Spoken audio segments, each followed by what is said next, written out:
ጤና ይስጥልኝ አድማጮቻችን፣ ተመልካቾቻችን እንደምን አላችሁ? እንደምን ሰነበታችሁ? ግርማ ካሳ ነኝ። ይህ ዋሜራ ነው።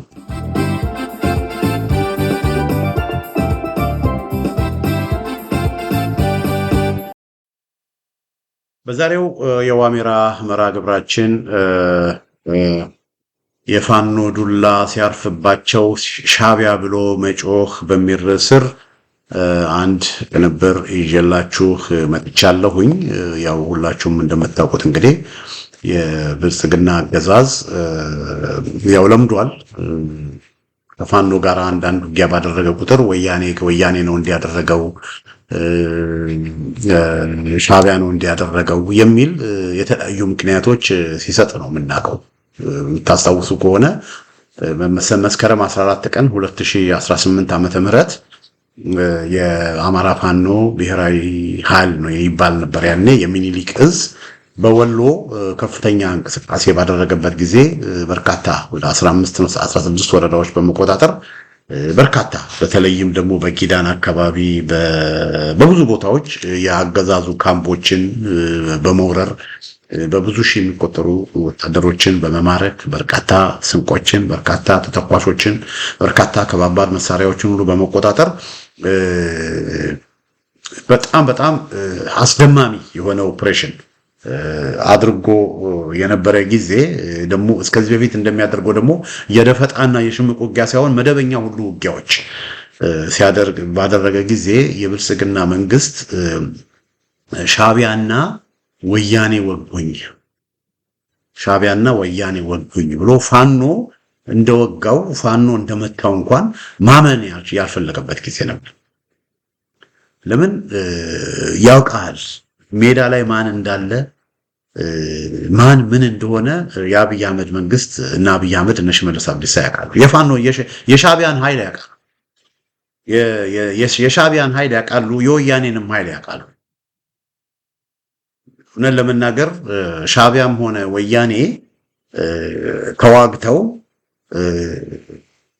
ውጤት የማምጣት አቅም አላቸው ብዬ እኔ አላምንም። ይሄንንም እነሱ ያውቃሉ። ወያኔ እኮ የተሸነፈች መንግስት ናት። ወያኔ እኮ ተሸንፋለች። አድማጮቻችን፣ ተመልካቾቻችን ወያኔ ወደ 1 ሚሊዮን የሚሆን የትግራይ ህዝብ ወያኔ በከፈተችው ጦርነት ምክንያት አልቋል። የትግራይ ማህበረሰብ እኮ አሁን ያለበት ሁኔታ ምናልባት ብዙዎቻችን ላንከታተል እንችላለን። ግን ትግራይ አሁን ያለበት ሁኔታ እኔ መረጃዎች አሉኝ።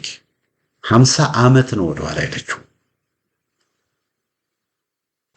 ከ50 ሺህ በላይ የትግራይ ልጆች የትግራይ ወጣቶች ወይ እጅ የላቸውም፣ ወይ እግር የላቸውም፣ ወይ ኃይል የላቸውም፣ አካለ ስንኩላን ናቸው በጦርነቱ ምክንያት። ብዙ እናቶች በሺዎች በ10 ሺዎች የሚቆጠሩ እናቶች ልጅ አልባ ናቸው። ብዙ ህፃናት አባት አልባ ናቸው። ትግራይ ያለው ሁኔታ በዛ በጦርነቱ ምክንያት የህወሓት ጀብደኞች ስላችሁ አሁን ከአብይ ጋር ያሉትም ከነ ኢሳያስ አፈወርቂም ጋር ዳንኪራ እየደነከሩ ያሉትን ሁሉንም ነው የምነግራችሁ። ልዩነት የለም። ሁሉም አንድ ናቸው። አሁን ይካሰሳሉ። አሁን አንዳቸው ለሌላቸው ይወነጃጀላሉ። እነ ጌታቸው ረዳ፣ እነ ጻድቃን፣ እነ ክንደያ፣ እነ ደብረጽዮንን እነ ምናምንን ይከሳል። አይታችሁ የውጭም ደግሞ ውጭ ደጋፊዎቻቸውም እነ ስታሊን እነ አሉላ ሰለሞንን ይከሳል። እርስ በርስ አሁን እየተካሰሱ ነው። በፊት ግን ሁሉም አንድ ነበሩ። ሁሉም አንድ ላይ ሆነው ትግራይ ትስዕር ብለው ትግራይ ታሸንፋለች ብለው በጀብደኝነት እኛን ጦርነት ሚችለን የለም፣ ኧረ ተው ሲባሉ አንሰማም ብለው ጦርነት ሚችለን ብለው ጦርነት ከፍተው በአንደኛው ዙር፣ በሁለተኛው ዙር፣ በሶስተኛው ዙር ጦርነት ከፍተው ይሄው በትግራይ ህዝብ ላይ በታሪኩ አይቶት የማያውቀውን ስቃይና መከራ እንዲደርስበት ያደረጉት ህወሓቶች፣ ወያኔዎች ናቸው። የትግራይ ህዝብን የማይጠቅም አሁን እንግዲህ የትግራይ ህዝብ እኮ ማይኖሪቲ ነው። የትግራይ ወገኖች እኮ ኢትዮጵያ ውስጥ 5% 6% ናቸው። ማይኖሪቲ ሆነው ማይኖሪቲን የሚጎዳ ህገ መንግስት፣ የዘር ህገ መንግስት ማይኖሪቲን የሚጎዳ ለማይኖሪቲ የማይጠቅም ህገ መንግስት አጽድቀው የብሔር ብሔረሰብ ህገ መንግስት ብለው አጽድቀው የትግራይ መሬት፣ የአማራ መሬት፣ የኦሮሞ መሬት ብለው አጽድቀው የትግራይ ህዝብ አይዞሌት እንዲሆን በአገሩ አገር አልባ እንዲሆን ያደረጉት እነሱ ናቸው። በአገሩ አገር አልባ ያደረጉት የትግራይ ህዝብን በፖለቲካም በሁሉም ነገር ከሌላው ማህበረሰብ ጋር እንዲጣላ፣ እንዲጋጭ፣ እንዲቃቃር ያደረጉት እነሱ ናቸው። በትግራይ ማህበረሰብና በተቀረው ማህበረሰብ መካከል በደል እንዲኖር ያደረጉት እነሱ ናቸው። ሰይጣኖቹ እንትሎች ናቸው፣ ህዋቶች ናቸው። ይቅርታ አድርጉልኝና እና አብይ አህመድን ያመጡት ህዋቶች ናቸው። የህዋቶች ፖለቲካ ነው እና አብይ አህመድን የሚያመጡ እነ ሽመልስ አብዲሳን ያመጣው እና አዳነች አበቤን ያመጣው ኮትኩቶ ያመጣው የህዋቶች ፖለቲካ ነው። የህዋቶችና የኦነጎች ፖለቲካ ነው። አማራን የመጥላት ፖለቲካ እና ፖለቲካቸው ነው ሰዎች። ስለዚህ በዚህ በክፉ በጥላቻ ፖለቲካ ምክንያት የትግራይ ህዝብ ለጦርነት እንዲዳረግ አድርገው ይሄ አሁን ያለበት ደረጃ እንዲደርስ ያደረጉት እነሱ ናቸው። ጦርነቱ አለቀ። የደቡብ አፍሪካው ስምምነት ተፈረመ። የደቡብ አፍሪካው ስምምነት ከተፈረመ በኋላ ለትግራይ ህዝብ መስራት ሲገባቸው፣ ለትግራይ ህዝብ መትጋት ሲገባቸው እርስ በርስ እየተካሰሱ አሁን አንደኛው የትግራይ መከላከያ ሰራዊት ነኝ ይላል፣ አንደኛው የትግራይ ሰላም ኃይል ነኝ ይላል። እርስ በርስ እየተዋጉ የወንድማማቾችን የትግራይ ወገኖችን እያጣሉ የተወሰኑት እዛ አክሱም አካባቢ፣ ሽሬ አካባቢ፣ አድዋ አካባቢ ያሉት ከኤርትራ ጋር እምዶ የሚል መስርተዋል። በዚህ በኩል ደግሞ ያሉት ዋጀራት ያሉት ራያ ያሉት እንደርታ ያሉት ደግሞ ከአብይ አህመድ ጋር በልጽገዋል። ስምረት በሚል የአብይ አህመድ ቅርንጫፍ ሆነዋል። ስለዚህ የትግራይን ህዝብ አሁን በሪጅን ከፋፍለውታል። በሪጅን ስለዚህ አሁን የትግራይ ልሂቅ ለሶስት የተከፈለ ነው። አንደኛው እንደነ ስታሊን ገብረስላሴ ያሉበት የነ ሞንጆሪኖ የነ ደብረ ጽዮን የነ ምግቤ የጽምዶ ወያኔዎች ደጋፊ አለ። ከኤርትራ መንግስት ጋር ከሻቢያ ጋር የሚሰራ ደጋፊ አለ ኃይል አለ። አንዱ ኃይል ደግሞ ከነ ጻድቃን ጋራ ከነ ጌታቸው ረዳ ጋር ሆኖ የአብይ አህመድን ጫማ የሚልሳለ በቃ ኦህዴድ የሆነ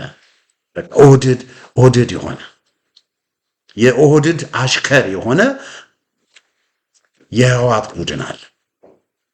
እነዚህ ሞስሊ ቤዛቸው ራያ፣ ዋጀረት፣ ምንድነው እንደርታ ምናምን ያሉት ማለት ነው። አሁን የእንደርታ ሰዎችን የራያ ሰዎችን ብዙዎቹን ብትመለከቱ አብይ አህመድን ሲያሞግሱ ነው የምታዩት። አብይ አህመድን ሲያሞግሱ ኤርትራን ይከሳሉ፣ ሻቢያን ይከሳሉ፣ ሻቢያን ይረግማሉ። ግን አብይ አህመድን ሲያመሰግኑ ታያላችሁ። አድዋና አክሱም ደግሞ ያሉት ተቃራኒው። ለምን? ብዙዎቹ ከኤርትራም ጋር የተዋለዱ ስለሆነ ከኤርትራ ጋር ዝምድና አላቸው። ምንም ችግር የለም። የኤርትራ ህዝብና የትግራይ ህዝብ አንድ ህዝብ ነው። እኔ እስከሚገባኝ ድረስ የኤርትራ ህዝብ ማለት የትግራይ ህዝብ ነው። ለኔ የኤርትራ ህዝብ፣ የትግራይ ህዝብ፣ የጎጃም ህዝብ ለኔ አንድ ነው። ኤርትራውያን እኔ እንደ ውጭ ሀገር ቆጥሬያለሁ። ፖለቲካው ቢለያየንም አስመራን እኔ ከአዲስ አበባ ከተወለድኩባት አዲስ አበባ ቀጥሎ በህይወቴ ትልቅ ቦታ ያላት አስመራ ከተማ ነው። ኢትዮጵያ ውስጥ ከአዲስ አበባ ቀጥሎ ለረጅም ጊዜ የኖርኩት አስመራ ስለሆነ አስመራ ዩኒቨርሲቲ አስመራን ወዳታለሁ። ስለዚህ አስመራ ለኔ እንደ አዲስ አበባ ናት። ስለዚህ የኤርትራ ህዝብ ምንም እንኳ በፖለቲካ ቢለይም የኤርትራ ህዝብ ማለት እኔ ከጎጃም ከሌላው ከትግራይ ማህበረሰብ ለይቻለሁ። እኔ እንደዛ ነው። እነሱ በፖለቲካው ምክንያት ገንጥለው ሌላ ሀገር መስርተው በቃ በጦርነት እንደዚህ ቢከፋፈው የፖለቲካ ዲፈረንስ ቢኖርም አሁን የኤርትራ ህዝብ ማለት ለኔ ወንድሜ ማለት ነው። አበሻ ማለት ነው። ስለዚህ ከኤርትራ ህዝብ ጋር መቀራረብ መኖሩን እኔ ችግር አለው ብዬ ነው ያላምን። ስለዚህ ግን ምንድነው ወያኔዎቹ አሁን ለሶስት ተከፍለው የአብይ ጋር የተወሸቁ አሉ፣ ከሻቢያ ጋር የተወሸቁ አሉ። በመሃል ደግሞ አብዛኛው የትግራይ ማህበረሰብ አለ። አብዛኛው የትግራይ ማህበረሰብ ጦርነት የማይፈልግ በትግራይ ህዝብ ላይ አብይ አህመድና የአብይ አህመድ ጦር ወንጀል እንደፈጸመ የሚያምን የኢሳያስ ጦር የሻቢያ ጦር ወንጀል እንደፈጸመ የሚያምን እነዚህ ሁለቱ ሻቢያም ወያኔም ወንጀለኞች ናቸው መጠየቅ አለባቸው ብሎ የሚያምን አብዛኛው የትግራይ ማህበረሰብ እንደዛ ነው። ይሄ አብዛኛው የትግራይ ማህበረሰብ ከአማራው ጋራ ከኤርትራው ጋራ ከተቀረው ህዝብ ጋራ በሰላም መኖር የሚፈልግ ኑሮውን ህይወቱን ማሻሻል የሚፈልግ ማህበረሰብ ነው አብዛኛው ማህበረሰብ። ስለዚህ የህወሓት ኃይል ወገኖቼ የደቡብ አፍሪካው ስምምነት ከተፈረመ በኋላ የህወሓት ኃይል ያው በጦርነቱ ምክንያት ኦልሬዲ ተመቷል፣ በጣም ተዳክሟል፣ ተከፋፍሏል። ስለዚህ አሁን ይሄ የህወሓት ኃይል ለሁለት ተከፍሏል። ለሁለት ስለተከፈለ ያን ያህል ህወሓት ጥንካሬ አላት ብሎ መናገር አይቻልም። አሁን ሰሞኑን ሰምታችሁ የምታስታውሱ ከሆነ ወደ ጠለምት ገብተው ነበር። ወደ ጠለምት ከገቡ በኋላ ምንድነው የሆነው? ወታደሮቻቸው አንዋጋም ብለው ጥለው መሄድ። በቃ የማይዋጋ ወታደር ያለው ኃይል የሞተ ኃይል፣ መዋጋት የማይፈልግ ሰራዊት ያለው ኃይል የትም ቦታ መድረስ አይችልም። የትም ቦታ መድረስ አይችልም።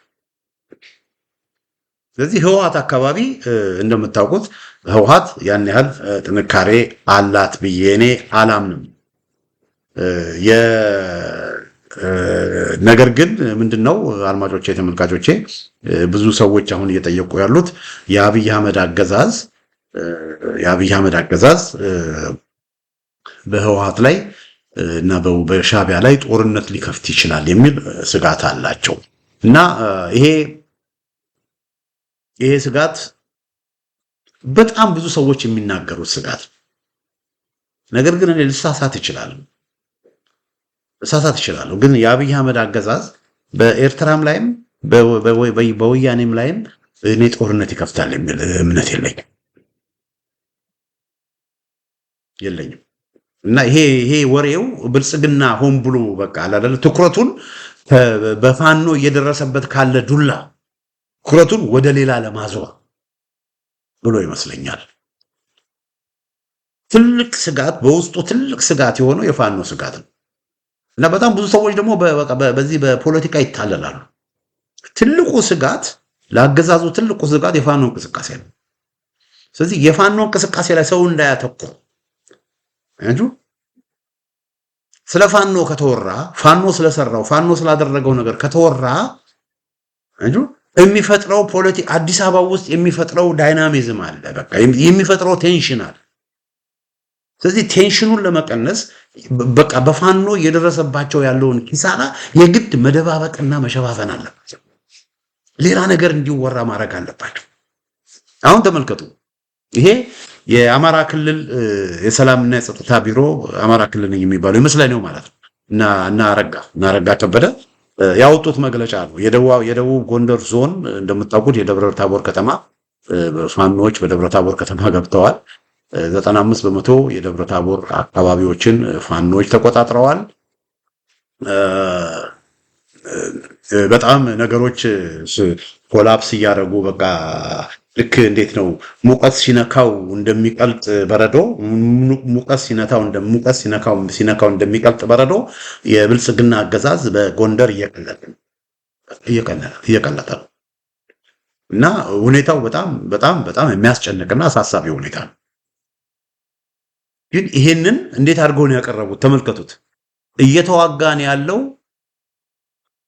እየተዋጋን ያለ ነው ይላል። እንግዲህ የአማራ ክልል የጸጥታ ቢሮ እየተዋጋን ያለ ነው ከአዲስ አበባ ነው በነገራችን ላይ ያወጡት። እየተዋጋን ያለ ነው ከመንገድ ጠራጊው ጽንፈኛ ጋር ብቻ ሳይሆን እንግዲህ የመንገድ ጠራጊው ጽንፈኛ የሚሉት ፋኖን ማለታቸው ነው። ፋኖን ነው እንግዲህ የመንገድ ጠራጊው ጽንፈኛ የሚሉት። ፋኖ እንኳን ለማለት አልደፈሩም። ለምን አይፈልጉማ? ፋኖ ብሎ ከተናገሩ ሰው ሌላ ነገር ሊያስብ ይችላል ብለው ስለሚያስቡ ጽንፈኛ ብለው ነው የጠሩት። እንግዲህ ጽንፈኛው ነው እንግዲህ የመንገድ ጠራጊው ጽንፈኛው ነው ወገኖች። እነ ስማዳን፣ እነ ታች ጋይንትን፣ እነ ላይ ጋይንትን፣ እነ ስቴን፣ እነ ብናትን፣ እነ በለሳን የመሳሰሉ ቦታዎችን በሙሉ 95% የደቡብ ጎንደር ዞን ቦታዎችን በሙሉ እነ ንፋስ መውጫን በጣም ስትራቴጂክ የሆኑ እነ ንፋስ መውጫን እነ ደብረ ታቦርን እየተቆጣጠረው እንግዲህ እነዚህ ሰዎች ጽንፈኛ የሚሉት ኃይል ነው እና እንደዛ ብቻ ሳይሆን እና ምናል ከጽንፈኛው ከመንገድ ጠራጊው ጽንፈኛ ጋር ብቻ ሳይሆን ከወያኔና ሻዕቢያ ጋር መሆኑን ህዝባችን እውነታውን ማወቅ ይኖርበታል። እየተዋጋን ያለነው ከወያኔና ከሻዕቢያ ጋር ነው የሚሉት። አሁን በአማራ ክልልም ሆነ በመላው ኢትዮጵያ ውስጥ የሚካሄዱት ግጭቶች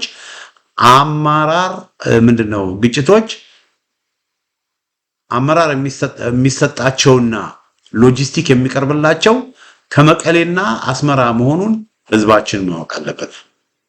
በቃ መቀሌና አስመራ ነው ሎጂስቲክ የሚሰጣቸው፣ አመራር የሚሰጣቸው። ወልቃይት ጠለምትና ራያን ለመውረር የቋመጠውን ቡድን ለውስጥ ባንዳው ጽንፈኛ ኃይል የተሰጠው ተልዕኮ ከውስጥ ግጭት በመፍጠር ወደ ድንበር የሚሄደው መከላከያ ሰራዊትን በየዞንና ወረዳው ተወጥሮ እንዲቆይ የማድረግ ያለምንም ከልካይ ወልቃይት ጠለምት ራያ መቆጣጠር ነው ይላል። እንግዲህ የሚሉት ምንድነው? እነዚህ ፋኖችን ነው የሚሉ ፋኖችን የሚያዘው ለሎጂስቲክ የሚሰጠው እንግዲህ እግዚአብሔር ያሳያችሁ። ለራሱ ለሰራዊቱ ወያኔ የሚበላው የሌለው ለሰራዊቱ የሚመገበው የሌለ ለሰራዊቱ ለመመገብ ከአብይ አህመድ ባጀት አብይ አህመድ ለፌዴራል መንግስት ጎማ ብሎ የሚሰጠውን ገንዘብ እየተጠቀመ ነው ያሉት ጥቂት አርሚ ነው ምናምኖችን ወያኔ እየቀለበ ያለ ለራሳቸው የሚበሉት የሌሉ እንግዲህ ስንቅና ትጥቅ ለፋኖ የሚሰጠው ማን ነው? ወያኔ ነው የሚሰጠው ማለት ነው። እንግዲህ አስቡ።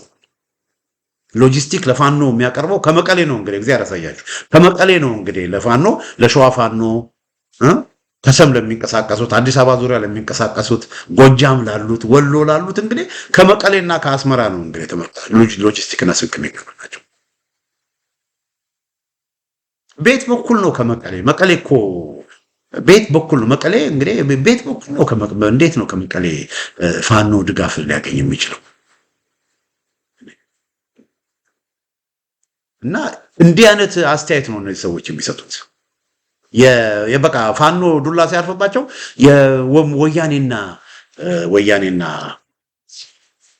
ወያኔና ማን ነው ሻዕቢያ ናቸው ይላል። እዚህ ጋር ሁለት ነገሮችን ልበልና ወደ ሌላ ዞራለሁ። አንደኛው የፋኖ እንቅስቃሴ የተጀመረው ሚያዚያ 2015 ዓ.ም ነው።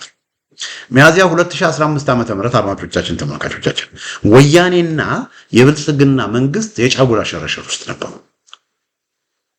እንደውም ያኔ ፋኖ በሚነሳበት ጊዜ እና አብይ አህመድ የኦሮሞ ብልጽግናዎች እነ ሞንጆሪኖን እነ ደብረጽዮንን አነጋግረው ከፋኖ ጋራ በመናደርገው ትንቅልቅ ከጎናችን ሁኑና ተዋጉ፣ ከጎናችን ሆናችሁ የምትዋጉ ከሆነ ወልቃይትን፣ ራያን፣ ጠለምትን እንሰጣቸዋለን ብለው ጠይቀዋቸዋል። ስለዚህ የፋኖ ትግልን ወያኔ ከሆነ የሚመራው የፋኖ ትግልን ወያኔ ከሆነ የሚያዘው ለምን ታዲያ ያኔ የፋኖ እንቅስቃሴ በተነሳ ጊዜ ከ3 ዓመት በፊት ለምን ወያኔዎችን ቀርበው ከኛ ጋራ ሆኑና ከኛ ጋራ ተዋጉ ለምን አሏቸው? ይሄን አንድ ያዙ። ሁለተኛ እዚህ ጋራ ስለ ራያ ይናገራሉ። ራያን ለወያኔ ለመስጠት ነው ይላሉ። እንዴ ራያ በአሁኑ ጊዜ በወያኔ ስራ አይደለም እንዴ? ራያ እኮ ከ1 ዓመት በፊት በራያ የነበረውን የአማራ ክልል እንግዲህ በራያ ሁለት አስተዳደር፣ አንደኛው ራያ ውስጥ ራያ ኦፍላ የሚባል አለ። ራያ ኦፍላ በዋገምራ ዞን በአማራ ክልል በዋገምራ ዞን መስተዳደር ስር ነበራል። የተቀረው ደግሞ በአማራ ክልል በሰሜን ሸዋ ዞን መስተዳደር ስር ነበሩ። እነዚህ መስተዳደሮችን 1 ዓመት በፊት የብልጽግና መንግስት የአማራ ክልል የብልጽግና መንግስት እነዚህ መፍረስ አለባቸው ብሎ የራያ ማንነት ኮሚቴ አባላትን ሁሉ አስሮ የአማራ ክልል መስተዳደር በራያ እንዲፈርስ ነው ያደረገው። ያ በሚሆንበት ጊዜ የአማራ ክልል ተወካዮች ለምን ፈረሰ ብለው አልተናገሩ። እንዴ እነዚህ የአማራ ክልል ውስጥ የአማራ ክልል ነው የአማራ ክልል መስተዳደር መፍረስ አልነበረበትም ለምንድን ነው ይፈርሳል ብሎ አልተከራከሩ። ግን የአብይ አህመድ መንግስት አፈረሰው። ለምን? ያኔ ከነጌታቸው ረዳ ጋር ስምምነት ስለነበረው ያንን በማፍረስ የህወሓቶችን ድጋፍ ለማግኘት ሲል የራያን እንትን ምን አደረገው? አፈረሰው አስተዳደሩ። ከዛ ጠለምት ደግሞ በሰሜን ጎንደር ዞን በአማራ ክልል በሰሜን ጎንደር ዞን መስተዳደር ስር ነበረ። ጠለምት እነ ማይጠምሬ እነሱንም እንደዚሁ የአብይ አህመድ የመስተዳደሩን ፈረሰ እና በራያና በጠለምት ወታደራዊ መስተዳደር ተዘረጋ። መከላከያ ነው ሁሉን ነገር የሚያስተዳድር። አሁን በቅርብ ደግሞ ከኮረምና ከአላማጣ መከላከያ ሙሉ ለሙሉ ለቆ ወጣ። ወያኔዎች የጽምዶ ወያኔዎች እነ ደብረ ጽዮን ኮረምን አላማጣን እነዚህን በሙሉ ማን ያዘ? ወያኔዎች ያዙ። ስለዚህ ወልቃይትን ጠለምትንና ራያን መቆጣጠር ነው አላማቸው ላለው፣ አዎ ወያኔዎቹ ጠለምትን፣ ወልቃይትን፣ ራያን መቆጣጠር ነው የሚፈልጉት። የጽምዶ ወያኔዎች ብቻ አይደለም። እነ ጌታቸው ረዳ እነ ጻድቃን ገብረትንሳኤም እነ ስምረትም ከብልጽግና ጋር ሆይ ሆይ የሚሉትን ወልቃይትን፣ ጠለምትንም ራያንም መቆጣጠር ነው የሚፈልጉት። ወያኔ የተባለ በሙሉ የትግራይ ብሔረተኛ በሙሉ ወልቃይትን፣ ጠለምትን፣ ራያን መቆጣጠር ነው የሚፈልጉት። ራያን ኦልሬዲ የአብይ አህመድ መንግስት ሰጥቷቸዋል። ጠለምት ኦልሬዲ የአብይ መንግስት የአማራ ክልል መስተዳደር አፍርሷል። ስለዚህ ብሎ የሚያወሩት ነው ሰዎች። እንደገና ወያኔዎች ጠለምትን ለመያዝ ሞክረው የሚዋጋላቸው ሰው ስለሌለ ተሸንፈው ተመልሰዋል። አሁን በኋላ ወያኔዎች እንደገና ጠለምትን ወረው ጠለምትን ለመያዝ እንደገና ወልቃይትን ወረው ወልቃይትን ለመያዝ አቅም አላቸው ብዬ እኔ አላምንም። እና ያለው ሁኔታ ይሄ ነው። እና እነዚህ ሰዎች የፋኖ ዱላ በቃ ሲያርፍባቸው ያው ሻቢያ ወያኔ ብሎ መጫዋቸው የተለመደ ነው። ይህንን እየተናገሩ ነው ልላችሁ። ፋኖ እያስመዘገበ ያለውን ድል ፋኖ እንዳስመዘገበ ማመን አቀቷቸዋል። ግን እነሱ አመኑም አላመኑም የሚለውጠው ነገር የለም። ለምን? የነሱን አስተያየት ፋኖ የነሱን እውቅና ፋኖ መቼም ስለማይጠበቅ እነሱ አሉ አላሉ ምንም የሚለውጠው ነገር የለም። አድማጮቻችን፣ ተመልካቾቻችን ሌላው የሚነሳው ነገር የአብይ አህመድ መንግስት ከሻቢያና ከወያኔ ጋር ሊዋጋ ይችላል የሚለው ነው።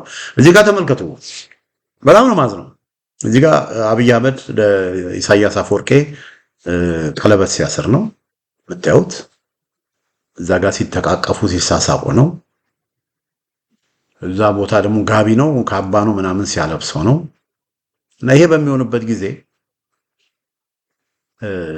እኔ በግሌ በጣም ነበር የተደሰትኩት። ለምን? በኤርትራና በተቀረው ኢትዮጵያ መካከል በተለይ ከባድመ ጦርነቱ በኋላ ለ20 ዓመት ግንኙነት አልነበር። ለ20 ዓመት 20 ዓመት በላይ ቀላል አይደለም። አንድ ህዝብ የተዋለደ የተጋባ አንድ ህዝብ የሆነ ህዝብ በፖለቲከኞች ምክንያት ወያኔዎችና ሻቢያዎች ስላልተስማሙ ብቻ ሲራራቅ ማየት በጣም ያሳዝናል። በጣም ያሳዝናል።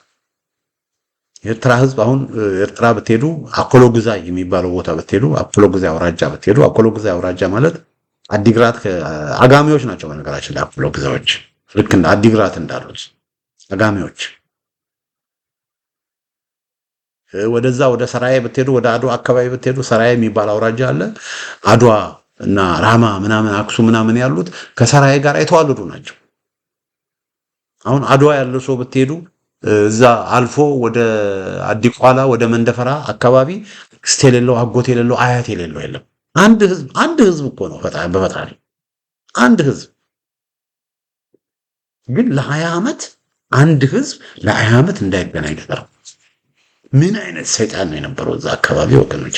እና ይሄ እና አብይ አህመድ ይሄንን ነገር ከነ ኢሳያስ አፈወርቂ ግንኙነት ሲመሰርቱ እኔ እውነቴን ነው የምላችሁ እግዚአብሔር የተመሰገነ ይሁን ሰይጣኑ ተባረረ በሚል በጣም ነበር ደስ ያለኝ። አዲማራ የሚባለውን ዘፈን ታውቁታላችሁ አይደል? በጣም ነበር የምሰማው እሷን ዘፈን በጣም በቃ ደስ ስለሚለኝ ሰው እንዳይገናኝ አድርገው አንቺ አስመራ እኔ አዲስ አበባ ብሎ በጣም እና ያ መንፈስ ነበርና በጣም የደስታ መንፈስ ነው ብዙዎቻችን ውስጥ የነበረው። ግን ተመልከቱ እና አብይ አህመድ ለካ ከነ ኢሳያስ አፈወርቄ ጋራ እንደዚህ ይሄ ሁሉ ለካ ውሸት ነበር። እያችሁ ይሄ ሁሉ ቀለበት ማሰር ማቀፍ ለካ ለስትራቴጂ ነው ነበር። ለካ ውሸት ነበር ወገኖች። አቤት ማስመሰል፣ አቤት ማስመሰል።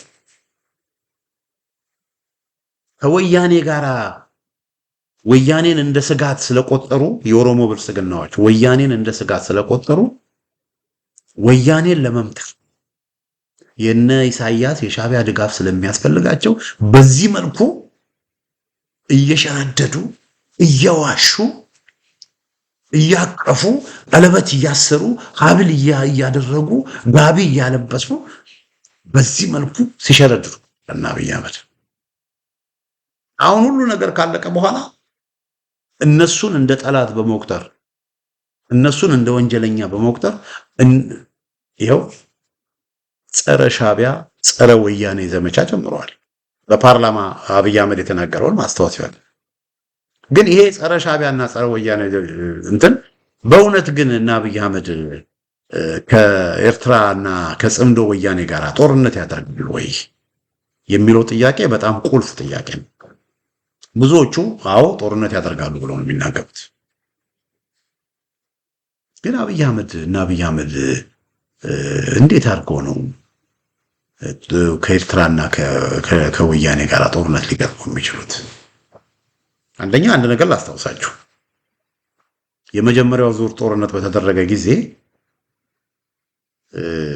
በ3 ሳምንት ውስጥ ማለት ነው 2013 ዓ.ም ጥቅምት 24 2013 ዓ.ም ነው አለ ጦርነቱ ተጀምረው ህዳር 19 ቀን 2013 ዓ.ም ወያኔ ከመቀሌ ጥላ ወጣች፣ ተመታ። ከዛ በኋላ ሻዕቢያዎችም መጡ፣ ወያኔም መጣች። እዛ አካባቢ በ8 ወር ውስጥ ወያኔዎቹ እንደገና ተጠናክረው ሻዕቢያንም አገዛዙንም አባረሩ። ፈርጥጠው ከመቀሌ ፈርጥጠው እና አብይ አህመድ እነ ጌታቸው ጉዲና እነ ባጫ ደበሌ እነ አበባው ታደሰ እየፈረጠጡ ነው ከትግራይ ወጥ የምናስታውሰው ነው አይደለ? የፈረጠጡ በኋላ አሁን እንደገና ጦርነት እንግጠም ቢሉ ወደ ትግራይ እንግባ ቢሉ በሰላም ትግራይን መቆጣጠር ይችላሉ? አይችሉም።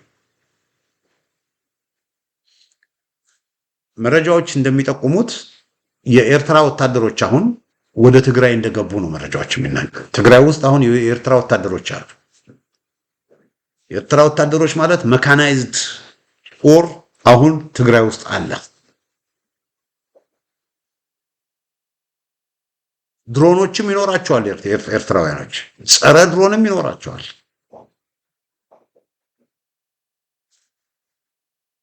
የአብይ አህመድ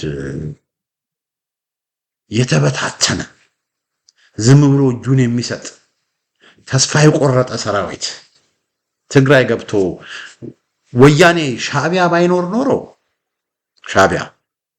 ኖሮ የኤርትራ ወታደሮች የኤርትራ መንግስት ባይኖር ኖሮ ወያኔ ብቻ ብትሆን ኖሮ ምናልባትም የትግራይ የሰላም ኃይል የሚባሉትን በመያዝ እነ ጻድቃንን እነ ሳሞራን በአዝማችነት በአዋጊነት በማሰማራት የትግራይ ህዝብም ደግሞ ወያኔን ስለጠላ ምናልባት ትግራይን መቆጣጠር ይቻል ይሆናል እነ ጻድቃንን በመያዝ። ግን የኤርትራ መንግስትም አብሮ ካለ የኤርትራ መንግስትንና ሻዕቢያን የኤርትራ መንግስትንና ወያኔን በጋራ ሆነው ቢቆሙ እነሱን የአብይ አህመድ መንግስት የመዋጋት አቅም አለው ብዬ እኔ አላምንም። የለውም። ስለዚህ አይዋጋም፣ አያደርገውም። ያወራሉ እንጂ ሻዕቢያ ወያኔ ብለው ዝም ብሎ ያወራሉ፣ ይንጫጫሉ እንጂ ወገኖቼ ከሻዕቢያ ጋርም ከወያኔ ጋርም የሚኖር ጦርነት ይኖራል ብዬ እኔ አላስብም። አንድ ነገር ሊሆን የሚችል ነገር አለ። እሱ ምንድነው? የአሰብ ወደብን ወረው መከላከያ የአሰብ ወደብን ወረው ሊይዙ ይችላሉ። አሰብ ጋር ወያኔ የለችም። ለአሰብ ቅርበት ያለው መከላከያ ወያኔ ከአድዋ የነ ምግበይ ከአድዋ ተነስተው ከሽሬ ተነስተው አሰብ ሊመጡ አይችሉም። እዛ ግን ያሉበትን ቦታ ግን መጠበቅ ይችላሉ። የኤርትራ ወታደሮችም ደግሞ ምንም እንኳን ኤርትራ አሰብ የነሱ የኤርትራ አካል ብትሆንም የኤርትራ ወታደሮችም ደግሞ ከምጽዋና ከአስመራ ጦር ብዙ ጦር ወደ አሰብ ሊልኩ አይችሉም። ለምን 1000 ምናምን ኪሎ ሜትር ነው ርቀቱ። ሎጂስቲክ አሰብ ላለው ሰራዊታቸው ሎጂስቲክ ማቅረብ አይችሉም። ስለዚህ በአጭር ጊዜ ውስጥ የአብይ አህመድ ከፈለጉ በአጭር ጊዜ ውስጥ አሰብን መቆጣጠር ይችላሉ ብዬ ነው የማምን። ከሎጂስቲክ አንጻር ነው የምናየው። ለምን በጦርነት ውስጥ ቁልፉ ነገር ምንድነው? ሎጂስቲክ። ጀነራል እና ንጉስም ኤምፐረርም ነበረ፣ ንጉስም ነበረ፣ የጦር ጀነራልም ነበረ። ናፖሊዮን ቦናፓርት ምን ይላል? በጣም ጎበዝ የጦር መጨረሻ ላይ ተሳሳተ እንጂ ወደ ሩሲያ በመሄድ ትልቅ ስህተት ፈጠረ እንጂ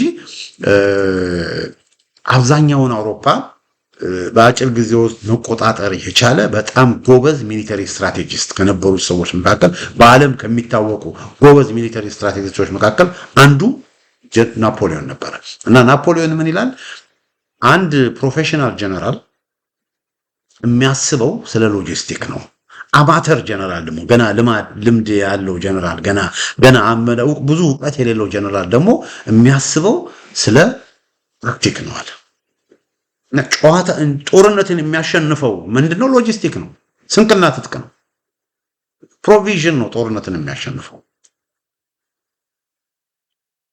አሁን ራሱ በዩክሬን እና በራሽያ ጦርነት ራሽያዎች ብዙ ጊዜ ይሄዱ ያሉት ምንድነው? ከተማውን ይከቡና መንገዶች ይዘጋሉ። መንገድ በሚዘጋበት ጊዜ እዛ መካከል ያለው የዩክሬን ኃይል ትጥቅም ስንቅም ማግኘት ሲያቅተው ይለቅ